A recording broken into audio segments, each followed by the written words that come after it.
சாந்திக்கு நீங்க ஆசீர்வாதம் பண்ணுங்கண்ணே. அண்ணி சேர்ந்து நில்லுங்க. சாந்திமா பெரியப்பா கிட்ட ஆசீர்வாதம் வாங்கிக்கம்மா. சாந்தி, அப்பா சொல்றாரு இல்லம்மா, பெரியப்பா காலில் விழுந்து ஆசீர்வாதம் வாங்கிக்கோமா.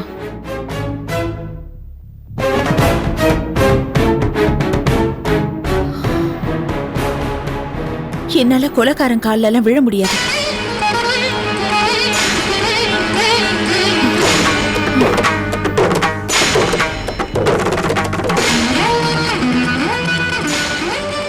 சாந்தி, என்னம்மா என்ன பேசுற? ஆமாப்பா, வாசுகி எத்த குழந்தைய கொன்னது இவர் தானே?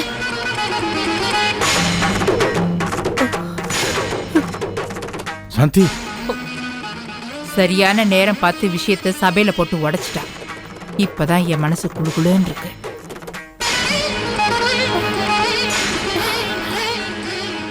எனக்கு தெரியும்பா, அத்த குடும்பத்தையே ஒட்டுமொத்தமா அழிக்கணும்னு நினைச்சாரு. ஆனா அந்த குழந்தை மட்டும்தான் செத்து போச்சு. சாந்தி என்ன பேச்சு பேசுற? எங்க அண்ணனை பத்தி எனக்கு தான் நல்லா தெரியும். அவர் பேர்ல நீ தப்பு சொல்றதுல எந்த நியாயமும் இல்ல. முதல்ல அவர்கிட்ட மன்னிப்பு கேளு. என்னால முடியாதுப்பா. உங்களுக்கு வேணும்னா உங்க அண்ணன் முக்கியமானவரா இருக்கலாம். ஆனா என்ன பொறுத்த வரைக்கும் அவர் ஒரு கொலைக்காரன். என்னம்மா, உனக்கு ஒண்ணும் தெரியாது, ஏன் இப்படி எல்லாம் பேசுற? உனக்கு தாமா எதுவும் தெரியாம பேசிட்டு இருக்க. அண்ணே, அண்ணே, என்னங்க என்னம்மா இது? அண்ணே, அண்ணே நில்லுங்க. அண்ணே போறாரு பாத்தியா? இத பாருமா, அவர் மேல இருக்கிற பாசத்தினாலயும் அன்புனாலயும் அவரால ஒரு உயிர் போனதை பத்தி நீங்க யாருமே கவலைப்படல. ஏன் ஒரு வார்த்தை கூட கேட்கல. அண்ணே, அண்ணே நில்லுங்கண்ணே. அண்ணே, அண்ணே நில்லுங்கண்ணே. அவ ஏதோ அறியாத பொண்ணு, தெரியாம விவரம் புரியாம ஏதோ பேசிட்டா. அதெல்லாம் பெருசா எடுத்துக்காதீங்கண்ணே. நான் சொல்றத கொஞ்சம் கேளுங்கண்ணே. அண்ணே இத பாருங்கண்ணே, அவளுக்காக நான் உங்ககிட்ட மன்னிப்பு கேட்டுக்கிறேண்ணே. எனக்காக நீங்க அவளை மன்னிக்க கூடாதா? தெரியாம ஏதோ பேசிட்டா. நமக்குள்ள அப்படியா இருக்கிறோம். நான் எப்படி இருக்கேன்னு உங்களுக்கே நல்லா தெரியும்ண்ணே. உங்க பேர்ல நான் உயிரையே வச்சிருக்கேன். உங்களை யாராவது ஒரு வார்த்தை சொல்லிட்டா என்னால தாங்க முடியுமாண்ணே? அண்ணே நான் சொல்றத கொஞ்சம் கேளுங்கண்ணே. அண்ணி, அண்ணி நீங்களா சொல்லுங்க நீ அண்ணனுக்கு. அவ இப்படி எல்லாம் பேசக்கூடியவில்லை. இன்னைக்கு ஏன் இப்படி பேசினான்னு தெரியல. அண்ணி, அண்ணே, அண்ணே நான் சொல்றேன்.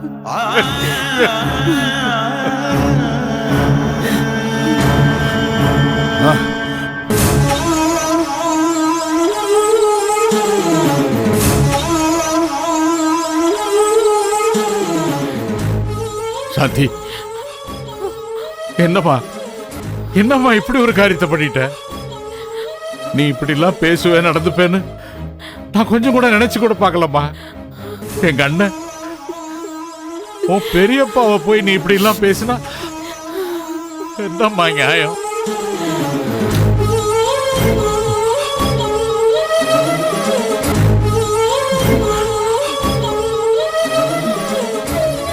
அப்பா, யாரா இருந்தாலும் சரி, என்ன பொறுத்தவரைக்கும் நியாயம்தான் முக்கியம். பாசம் உங்க கண்ணை மறைக்குதுப்பா. அவரோட சுயரூபம் உங்களுக்கு தெரிஞ்சிருந்தா நீங்க இப்படி எல்லாம் பேசியிருக்க மாட்டீங்க. நீங்க இன்னும் வெகுளியாவே இருக்கீங்கப்பா. நான் வெகுளியா இருக்கேனா? ஆமாம்மா, நான் வெகுளிதான். வெளுத்ததெல்லாம் பால்னு நினைக்கிறவன் தான். அதனால தான் ஏன் சாந்தி, நான் வளர்த்த பொண்ணு சாந்தி என்னையே எதிர்த்து பேசுவா அப்படிங்கறத என்னால எதிர்பார்க்கவே முடியாம போச்சு.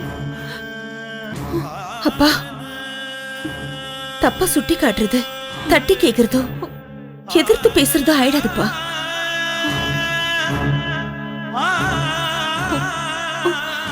சாந்தி, ஏண்டி ஏன் அப்பாவை இப்படி எல்லாம் எதிர்த்து பேசுற? அவளை ஒண்ணு சொல்லாத. என்ன இப்போ அவன் நம்ம பொண்ணு இல்ல. இனிமே இந்த வீட்டுல ஒரு நிமிஷம் நாம இருந்தா கூட அது நமக்கு தான் கௌரவ குறைச்சல். என்னங்க, போலாம் லட்சுமி. நீயாவது என் பேச்சுக்கு கொஞ்சம் மரியாதை கொடு. வா சாந்தி. லட்சுமி,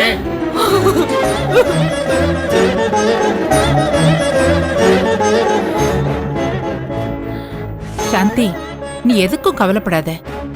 நீ செஞ்சதுதான் கரெக்ட் சாந்தி. ஐயோ,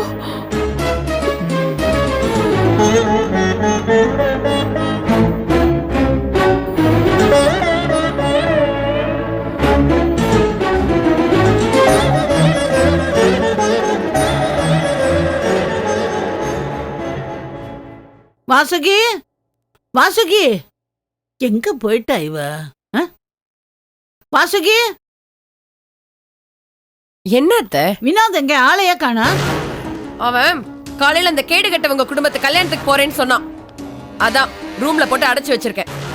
அந்த சிரிக்கி அவனை அந்த அளவுக்கு மயக்கி வச்சிருக்கான்.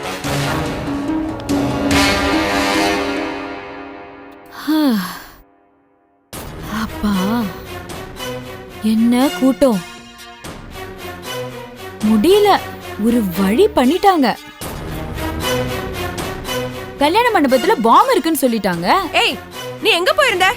உன்னை யார் அங்கெல்லாம் போக சொன்னா? அம்மா, நான் அஜய் பத்திரிக்கை கொடுத்ததால தான் மாப்பிள்ளை வீட்டு சார்பா கல்யாணத்துக்கு போயிருந்தேன். ஆனா அங்க என்னடானா கல்யாணம் நடக்கலல்ல? யார் சொன்னது கல்யாணம் நடக்கலன்னு? மண்டபத்துல பாம் இருக்குன்னு யாரோ ஃபோன் பண்ணி சொன்ன உடனே எல்லாரும் வெளியில வந்துட்டாங்க.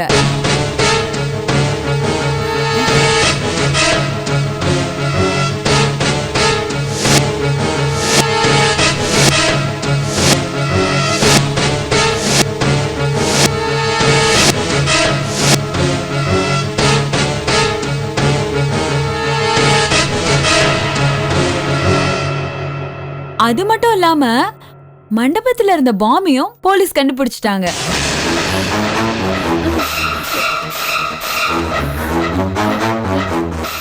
எல்லாரும் பாம் இருக்குன்னு ஃபோன் பண்ணவங்கள தான் ரொம்ப பாராட்டி பேசினாங்க.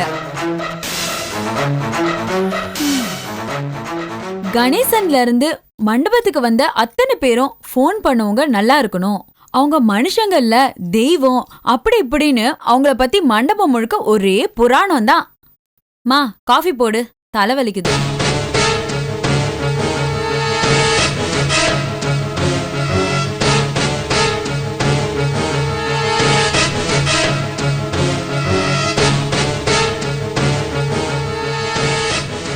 எப்படி அத்த மண்டபத்துக்குள்ள பாம் வந்தது? நம்ம போய் தானே சொன்னோம். யார் பாம் வச்சிருப்பா? அதான் எனக்கும் புரியல, ஒரே குழப்பமா இருக்கு.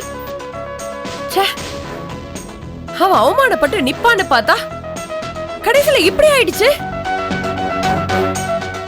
அவங்க கல்யாணத்தை நாமளே நடத்தி வச்ச மாதிரி ஆயிடுச்சு அத்தை. இப்போ நாம ஒண்ணு நினைச்சா அது ஒண்ணு நடக்குது.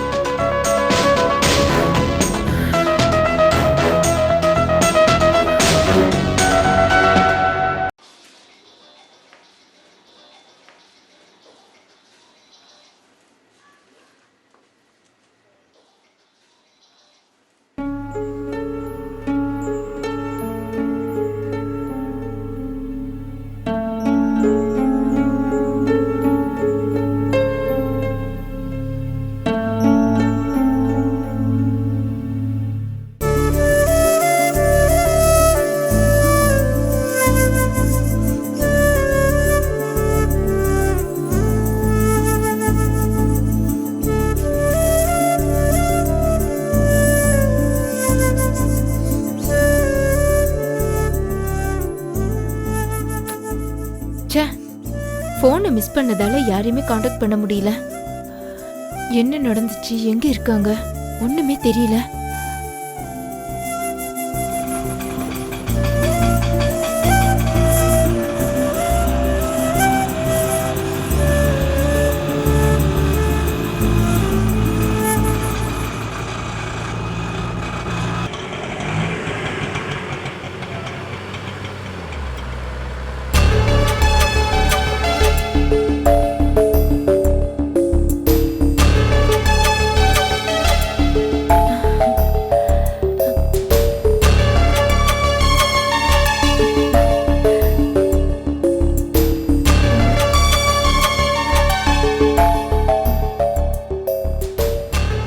பூஜா, நீ எங்கடி போன?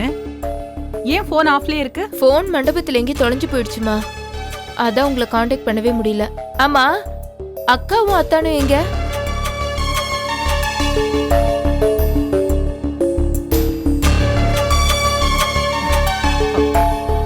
நீ உள்ள வா.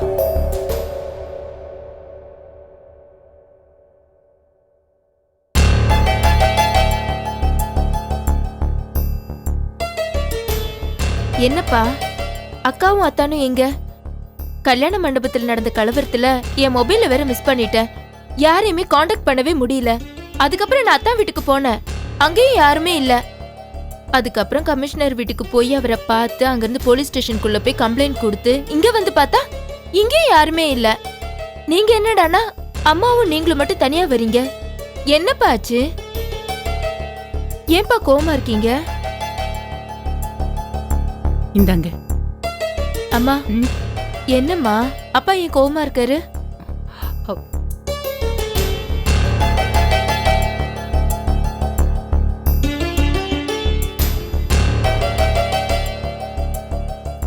இங்க வா, உட்காரு, சொல்லு என்ன நடந்தது? ஏன் இப்படி? அது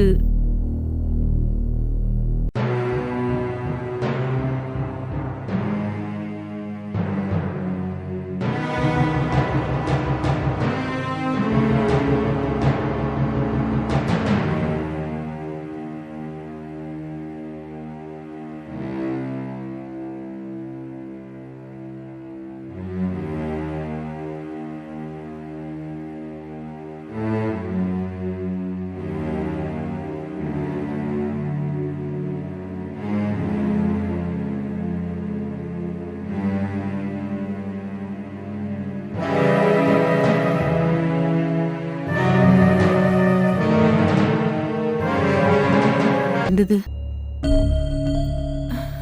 என்ன நீங்க நினைச்ச தேதியில நினைச்ச முகூர்த்தத்துல கல்யாணம் நல்லபடியா நடந்திருக்கு. அத நினைச்சு சந்தோஷப்படாம இப்படி உம்முன்னு இருக்கீங்க. அப்பா என்னப்பா நீங்க?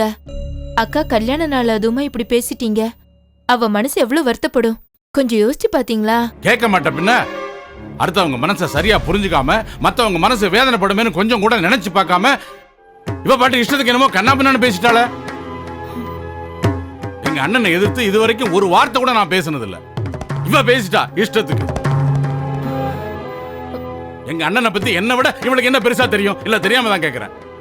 சின்ன பிள்ளைங்க வச்ச வெள்ளாம வீடு வந்து சேராதுன்னு சொல்லுவாங்கல்ல, அது மாதிரில ஒரு காரியத்தை பண்ணிட்டா உங்க அக்கா. நான் பெத்த பிள்ளைகளை விட தம்பி பிள்ளைங்க தான் பெருசுன்னு உங்க எல்லார் பேர்லயும் எவ்வளவு பாசம் வச்சிருந்தாரு எங்க அண்ணன்.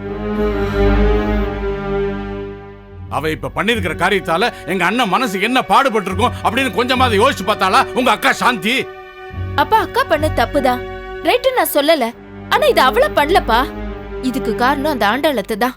அவங்க சொன்னதெல்லாம் உண்மைன்னு நம்பிதான் அக்கா இப்படி பண்ணிருக்கா. சரி, எதுவா இருந்தாலும் உண்மை எது பொய் எதுன்னு என்கிட்ட கேட்டு தெரிஞ்சுக்கிட்டு இருக்கணும். அதை விட்டுட்டு அவளே ஒரு முடிவுக்கு வந்தா அதுல என்ன நியாயம்? இப்பதான் புகுந்த வீட்டுக்கு போயிருக்கா. போனதும் போகாதமா அங்க இருக்கிற அத்தனை பேர் முன்னாலே வச்சு எங்க அண்ணனை இப்படி அவமானப்படுத்தினா அது நம்ம குடும்பத்துக்கு தானே கேவலம். ஏங்க இப்படி கோவப்படுறீங்க? பின்ன லட்சுமி, என் உடம்பு அப்படியே கொதிக்குது. என் மனசு ஆறவே இல்லை. அப்பா நடந்தது நடந்து போச்சு. இனிமே அத பத்தி பேசி என்ன பிரயோஜனம் இருக்கு? அக்கா தான் இப்படி பண்ணிட்டானா நீங்களும்? அப்பா நம்மள பத்தி மாப்பிள்ளை வீட்டுல இருக்கிறவங்க என்ன நினைப்பாங்க? என்னத்த நினைக்கிறது? இனிமே யார் நினைச்ச என்ன ஆக போகுது? எல்லாம் போச்சு. அப்பா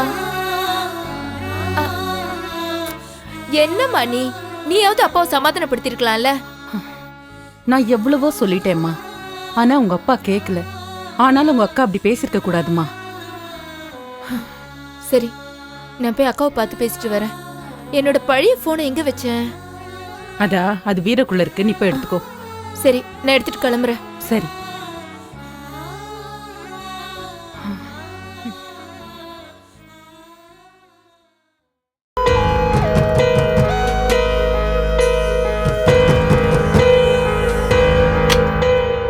மீரா, வாம்மா. எப்படிம்மா இருக்க? என்னம்மா பேசாம போற? என்னாச்சு உனக்கு?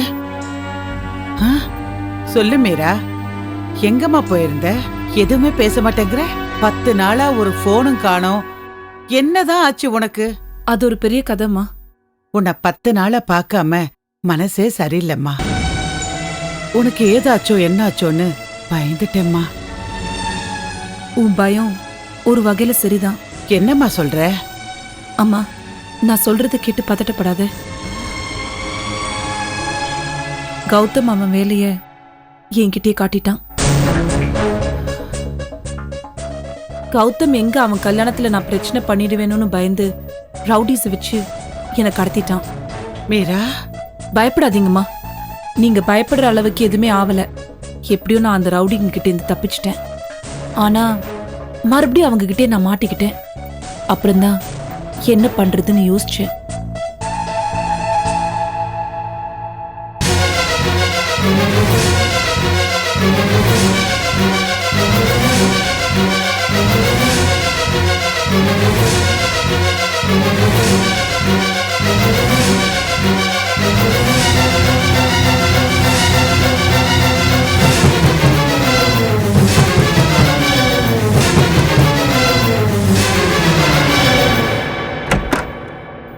ஏய், நீ சும்மாவே இருக்க மாட்டியா? சும்மா லொட்டு லொட்டுன்னு கதை தட்டுங்கிற. உனக்கு எவ்வளவு பணம் வேணுமோ நான் கொடுக்குறேன். என்னை கடத்த சொன்னது யாருன்னு சொல்லு. ஏய், இதெல்லாம் தொழில் ரகசியம், உங்ககிட்டலாம் சொல்லிட்டு இருக்க முடியாது. ஹே, யாருன்னு சொன்னா அவங்க கொடுக்குற பணத்தோட அதிக பணம் நான் கொடுக்குறேன். சொல்லு. சொல்லுங்க. அது வந்து கௌதம் தான் உங்களை கடத்த சொன்னாரு.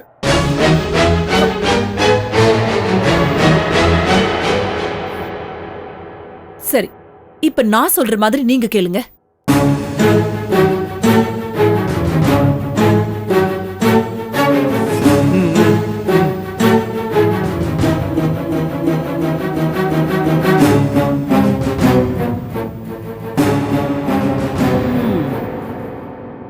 யாரை எதால அடிக்கணும்னு எனக்கு தெரியுமா?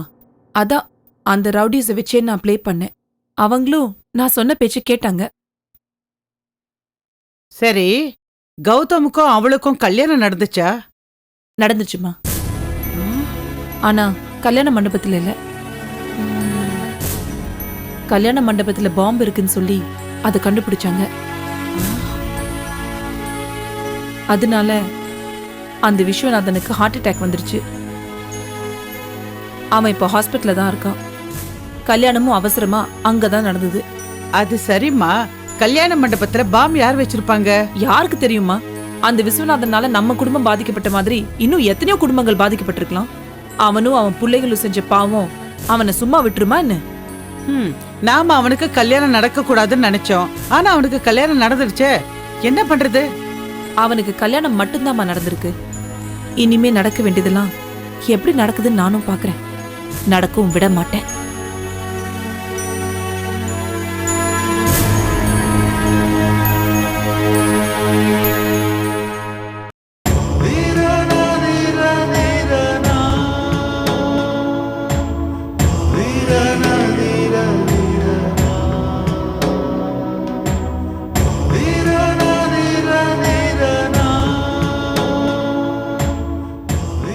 நான் வெகுளிதான், வெளுத்ததெல்லாம் பால்னு நினைக்கிறவன் தான்.